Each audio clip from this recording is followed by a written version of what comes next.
Imagine surviving an atomic bomb, the blinding flash, the deafening roar, the unbearable heat, the utter devastation. Now imagine surviving too. That is the unbelievable but true story of Tsutomu Yamaguchi. A stark reminder of the horrors of nuclear weapons, Yamaguchi's life took an unimaginable turn in August 1945.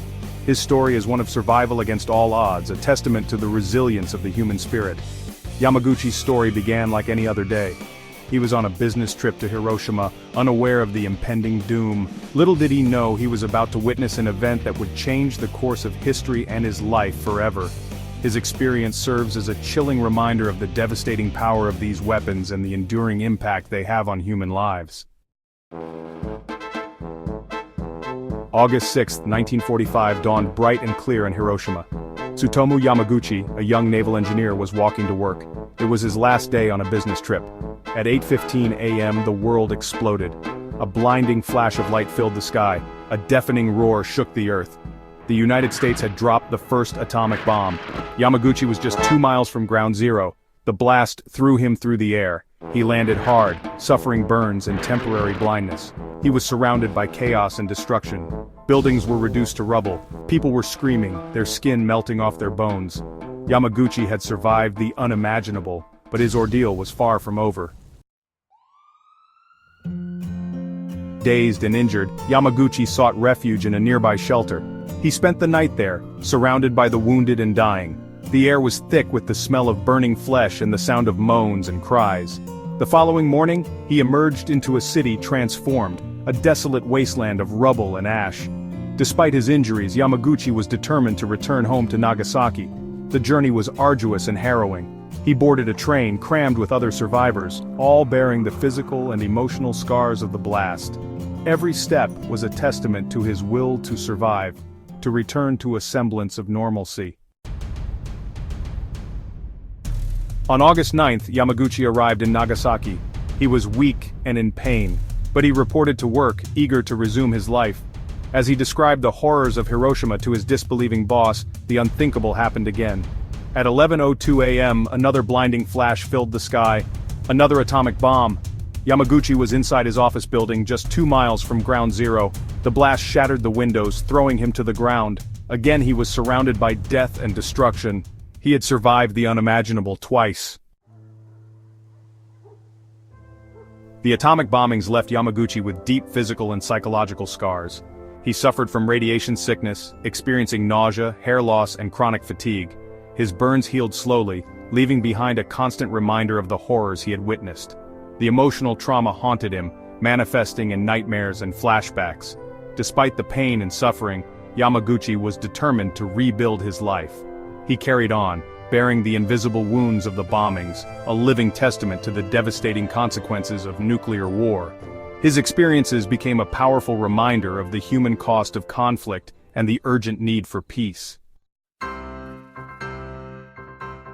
In the years following the bombings, Yamaguchi struggled to come to terms with his experiences. He suffered from survivor's guilt, questioning why he had been spared while so many others perished. Yet, he found the strength to persevere, to rebuild his life from the ashes. He married, had children, and returned to work. Life was a constant struggle. Yamaguchi faced discrimination as a hibakusha, a survivor of the atomic bombings. He contended with ongoing health problems, the lasting effects of radiation exposure.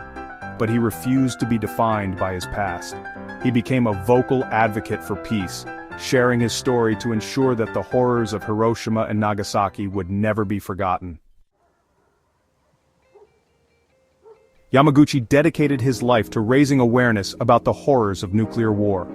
He became an outspoken advocate for disarmament, traveling the world to share his story. He spoke at conferences, schools, and rallies, urging world leaders to abandon these weapons of mass destruction. His message was simple, yet powerful: never again. His testimony served as a stark reminder of the human cost of conflict, the indiscriminate and enduring impact of nuclear weapons. He challenged the world to learn from the past, to choose peace over destruction.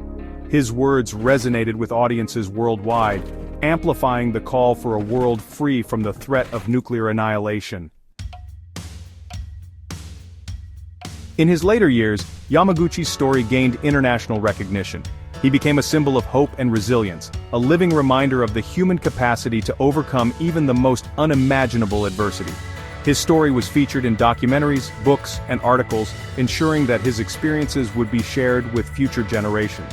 In 2009, at the age of 93, Yamaguchi was officially recognized by the Japanese government as a double hibakusha, the only person to have survived both atomic bombings. He passed away the following year, leaving behind a legacy of peace and a call to action for a world free from nuclear weapons. Tsutomu Yamaguchi's life is a testament to the resilience of the human spirit. He endured unimaginable horrors, surviving not one but 2 atomic bombings. Despite the physical and emotional scars, he rebuilt his life, becoming a vocal advocate for peace and disarmament. His story serves as a stark reminder of the devastating consequences of nuclear war and the urgent need to eliminate these weapons of mass destruction. Yamaguchi's legacy lies in his unwavering commitment to peace, his courage in sharing his story, and his determination to ensure that the horrors he witnessed are never repeated. His life is a call to action for all of us to work towards a world where such atrocities are consigned to the history books, a world where peace prevails and the threat of nuclear annihilation is but a distant memory.